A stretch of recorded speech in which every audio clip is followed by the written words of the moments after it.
미 군정기간 3년 동안에 일어났던 혼란기를 극복하지 못하고 사회가 극도로 혼란한 상태의 하에 행정권을 이어받은 이승만 정부는 큰 고민에 빠지지 않을 수 없었다. 미 군정 3년을 거치는 사이 행정의 중추를 이루는 사람들이 좌익 테러 활동으로 극도로 혼란에 빠진 광복 사회적 혼란을 그런대로 막아내고 있었던 행정 관료들이 일제시대 일본 당국으로부터 고등교육을 받은 사람들이었기 때문이었다. 사실 경제, 사회, 문화 등 모든 분야에 친일이라는 몽둥이로 들여대면 일제 식민지 시대를 살아온 사람들이 그동안 겪어온 사람들은 누가 누구를 처벌해야 하고 그것도 어느 정도로 처벌해야 하는지 그 의문거리가 아닐 수가 없었다는 것이다. 친일파의 청산이라는 명분을 쫓느냐, 아니면 미 군정 3년 동안 공산당들의 혼란을 막아 이끌어온 현실을 바탕으로 신생 대한민국을 앞으로 새롭게 이끌어가야 하느냐 하는 것은 현실론을 쫓느냐 하는 문제였던 것이다. 더구나 신생에 대한 대한민국의 현실은 북한 공산정권의 일사불란한 정권 창출에 비해서 민주주의자는 시끄러운 정치 체계를 맞이한 대한민국은 갈 곳을 못 찾고 있었던 것이다. 현재는 혼란스러운 사회를 이끌어가야 할 현실적 곤란을 겪고 있는 행정부와 대의의 명분만을 주장하는 국회의 대립이었다.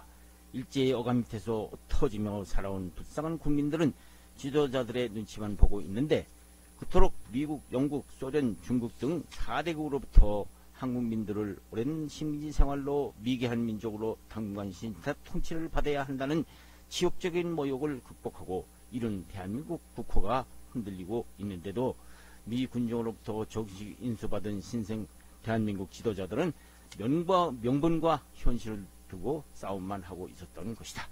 어쨌든 1948년 8월 5일 파주 출신 김웅진 의원이 낸 반민족행위처벌법 기초특별위원회 구성안에는 명분상으로는 반대할 것이 없었다.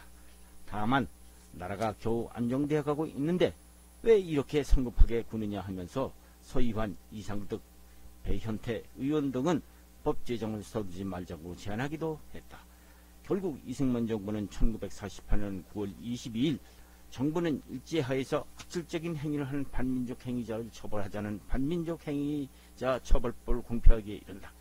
이 법안 심의에서 정작 해외에서 망명생활을 했던 의원들은 일제 치하에서 고생했던 국민들에게 너무 가혹한 처벌을 지향하고 개과천선하여 나라 발전을 기하자고 온건한 발언을 했으나 오히려 국내에서 해망망도 안고 있었던 국내파 무소속 대동청년 단계의 의원들은 강하게 친일파 청산을 부르짖었으니 국민들은 어리둥절하지 않을 수 없었다는 것이다. 그런 문제는 서울에서 그 유명한 북일관에서 식사하면서 해망명에서 돌아봤던 민족진영의 친일 논쟁 이야기에서 살펴볼 수 있다. 이날 민족진영의 김규식, 신익희, 조소왕 등 이른바 해파의 발언이었다. 해망명파, 신익희, 조소왕 등은 이런 발언을 했다. 여러분, 지금까지 우리 불쌍한 동포들이 친일이라는 굴레를 벗어나지 못하고 어떻게 목숨을 부지할 수가 있겠습니까? 그런 과거는 모두 잊어버리고 건국에 협력을 합시다. 반면 국내 전립파 송진우, 장덕수, 조병왕들은 이렇게 응서했다고 한다. 말씀은 잘하셨구려. 그동안 해외에서 고생을 하셨다던데 고생들을 하셨구려. 그대들이 중국에서 이곳저곳 떠돌아다니며 독립운동을 할 때 배는 고팠겠지만 마음의 고통은 적지 않았겠었소? 대신 우리는 사실 일본 놈들 밑에서 먹고 살았었지만은 호의호식한 것도 아니고 일본 놈들의 눈치를 보며 일본 놈들과의 암암리의 독립투쟁이 얼마나 어려웠었는지를 알아야 하지 않겠소? 친일파 숙청 해야겠죠. 그렇지만 이렇게 나라가 혼란스러우면 되겠소? 제발 임정요인들 간에 이 문제를 가지고 갑론을박으로 세월만 보내지 말고 내 집안 단속들이나 잘하시구려 했다는 것이다. 일제하에 중소기업인들은 비록 일본인들의 눈치를 보면서 기반을 닦아왔지만은 혼란스러운 해방정국하에서는 정부의 적극적인 지원이 필요했다.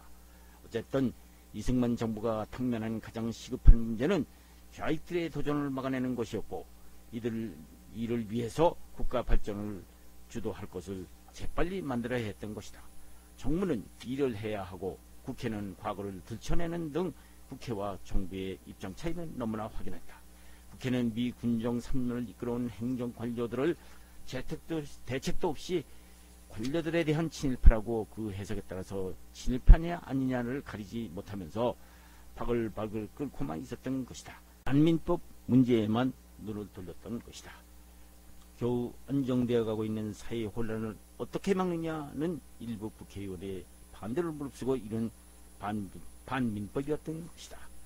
국회 내 심의 과정에서 용암 출신 김전년 의원의 같은 이는 필리핀 같은 곳에 예를 들면서 일본군이 필리핀 점령 시 친일 협력자 문제와 중국을 점령당했던 장기석 총통도 중국 본토에도 반민족 행위자가 있었지만은 그 죄를 묻지 않았다면서 그는 이 반면비라는 것도 사실 그 해석에 따라서 친일 대상자라는 것은 공산당에게 자기들 세력을 악용 구실만 줄 것이기 때문에 민족 분열, 공산당 체제 지원, 행정체계 혼란 등을 감안할 때 반민족 처단법은 시기상조라는 것이었다.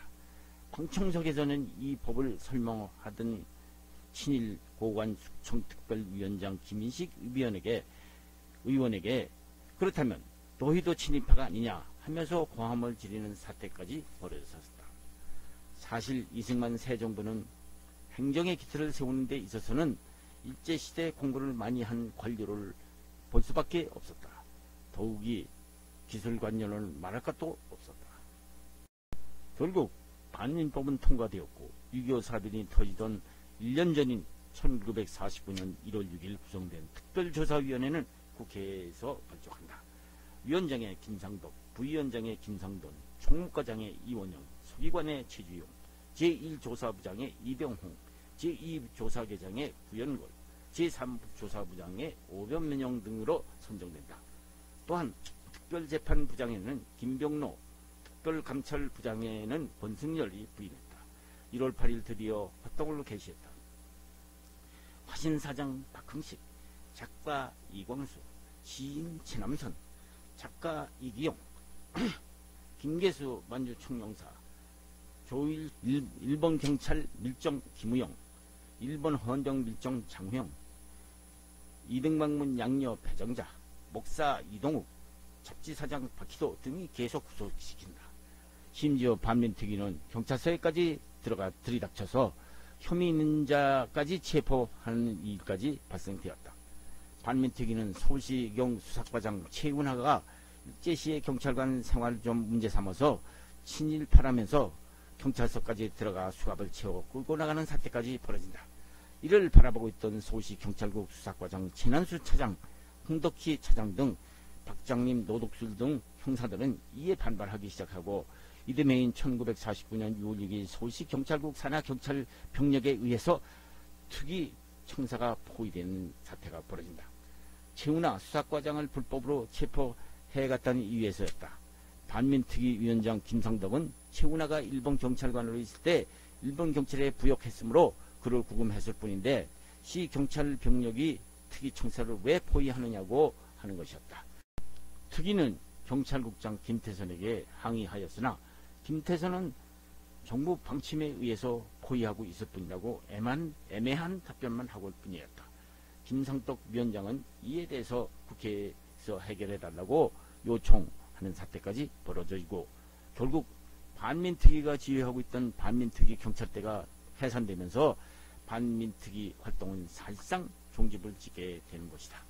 후일 반민특위 해산을 두고 당시 시경국장 김태선이 발언한 정부 방침에 의한 운운에 대하여 당시 이승만 대통령이 직접 지시하였느냐 아니면은 시경국장 김태선이 특위조사단이 경찰서 내까지 쳐들어와서 부하인 수사과장 최운하를 잡아간 데 대한 불만이었느냐가 의문이었지만 그 문제는 국회가 반민법 심의를 끝내던 9월 3일 이승만 대통령이 담화를 통해서 처음으로 정부 입장을 분명히 한 점을 주목해야 된다. 담화 내용을 요약하면 이렇다.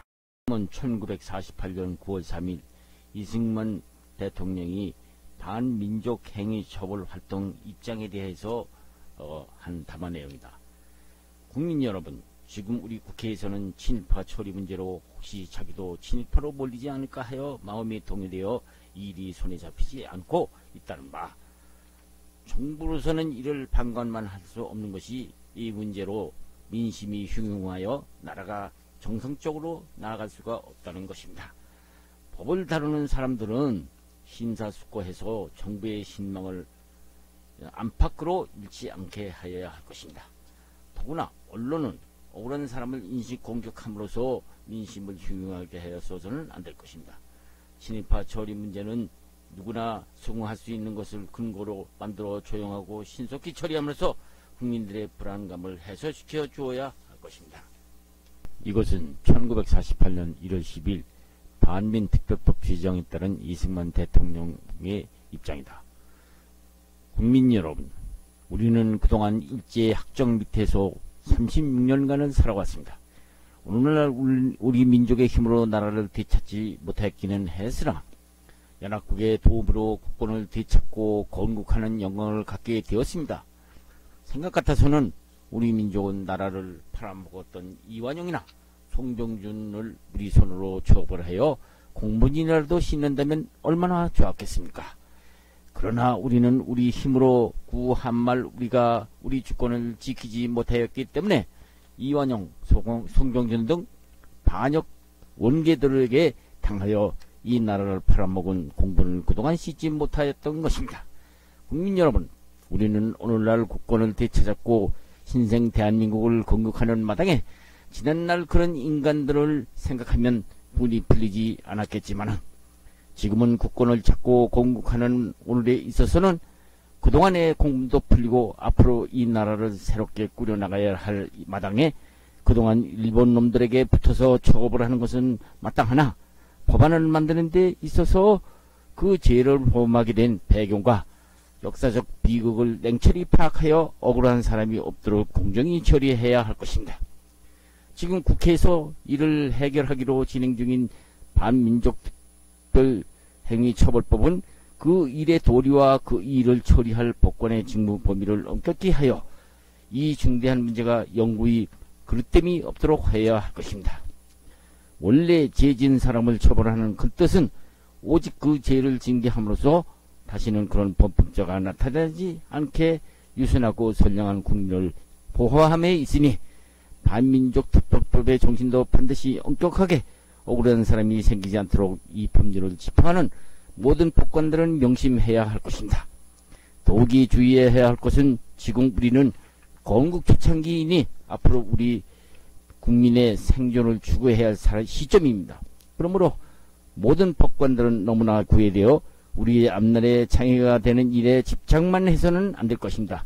우리는 이 시점에서 지난날 맺혔던 과거의 과거를 깨끗하게 씻어버림으로써 온 국민이 새 정신으로 쇄신하도록 입법부나 사법부에서는 지나간 일에 대하여 억울한 백성이 나오지 않도록 신경을 써야 할 것이며 설사 죄가 있는 자라 할지라도 그 죄의 증거가 가볍거나 억울한 것이 드러날 경우에는 관대한 처벌이 하여서 억울하게 가혹한 형벌을 가함으로써 같은 민족끼리 원수가 되지 않고 서로 사랑하는 도리 사람이 되도록 해야 할 것입니다. 국민 여러분, 지금 우리 국회에서는 친일파 처리 문제로 혹시 자기도 친일파로 몰리지 않을까 하여 마음이 동요되어 이 일이 손에 잡히지 않고 있다는 바. 정부로서는 이를 방관만 할 수 없는 것이 이 문제로 민심이 흉흉하여 나라가 정상적으로 나아갈 수가 없다는 것입니다. 법을 다루는 사람들은 심사숙고해서 정부의 신망을 안팎으로 잃지 않게 하여야 할 것입니다.